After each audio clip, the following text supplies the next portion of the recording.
రేవంత్ రెడ్డి పరగల నియోజకవర్గానికి పోయి రేవూరు ప్రకాష్ రెడ్డి మళ్ళీ పోటీ చేస్తాడు, అవకాశం ఇవ్వండి అని చెప్పిండు. హ్మ్.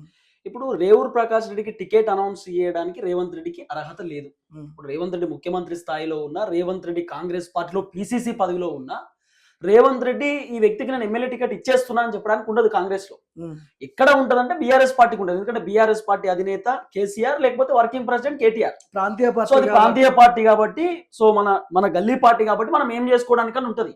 కానీ ఇది ఢిల్లీ పార్టీ కదా, నేషనల్ నాట్ ఓన్లీ కాంగ్రెస్. హ్మ్. కాంగ్రెస్ తో పాటు భారతీయ జనతా పార్టీ కూడా అధ్యక్షులు మేము టికెట్ అనౌన్స్ చేస్తామని చెప్పడానికి ఉండదు. హ్మ్. వీళ్ళు ఏం చేయాలా, ఒక ప్రొఫామా తయారు చేయాలా, అంటే వీళ్ళు లిస్టు తయారు చేయాలి. హ్మ్. లిస్టు తయారు చేసి హైకమాండ్ పంపిస్తే సిడబ్ల్యూసి మెంబర్స్, ఏఐసిసి లీడర్స్ మొత్తం పూర్తి స్థాయిలో వెరిఫికేషన్ చేసినాక హ్మ్. సునీల్ కనుగోలుతో సర్వే చేపిస్తారు. ఆ. ఎవరు గెలుస్తారు ఏం కథ అనే సర్వే చేయించి ఆ తర్వాత వీళ్ళు ఎమ్మెల్యే టికెట్ ఎవరికి ఇవ్వాలని డిసైడ్ చేస్తారు. ఇప్పుడు మహేష్ ఈవెందో రేవంత్ రెడ్డి టికెట్ కూడా ఆ.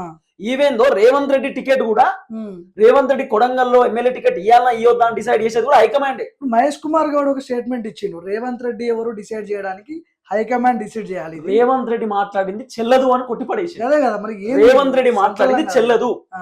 సో ఇక్కడ రెండు ఉన్నాయి, రెండు ఈక్వేషన్స్ మాట్లాడుకోవాలి. ఇప్పుడు రేవంత్ రెడ్డి తప్పేం కాదు, కొండా సురేఖ వాళ్ళ బిడ్డ కొండా సుష్మితక్క తప్పు కూడా ఓ రకంగా ఉన్నది. హ్మ్. ఎందుకంటే ఆమె నేను ఎమ్మెల్యేగా పోటీ చేస్తా, టికెట్ నాదే, హ్మ్. మీ తాత వచ్చినా మీ నాయన వచ్చినా నన్ను అడ్డుకునే ప్రసక్తే లేదు. అంటే ఆత్మస్థైర్యాన్ని నమ్ముకొని మాట్లాడింది. Yes, అది కరెక్ట్. కాకపోతే నోటీసులు కాంగ్రెస్ లో నేనే ఎమ్మెల్యే నాకే టికెట్ అని వాళ్ళు అనుకోవడానికి కూడా ఉండదు. లేదు మరి వాళ్ళు అనుకోవడానికి ఉండదు, ఇండిపెండెంట్ గా పోటీ చేయవచ్చు. ఈ రోజు సుష్మితకు ఒక అద్భుతమైన మాట మాట్లాడేది, ఏమన్నదంటే నేను ఇండిపెండెంట్ గా పోటీ చేశాను గెలుస్తా అన్నది. సూపర్, హ్యాట్స్ ఆఫ్ చెప్పాలి. ఆ విషయం పార్టీలో టికెట్ నాదే అని చెప్పడానికి ఉండదు, టికెట్ నాదే అని చెప్పడానికి ఉండదు. ఎందుకంటే టికెట్ నాకు నేనేం డిసైడ్ చేసుకోవడానికి ఉండదు. కాంగ్రెస్ అవకాశం ఉండదు అట్లా.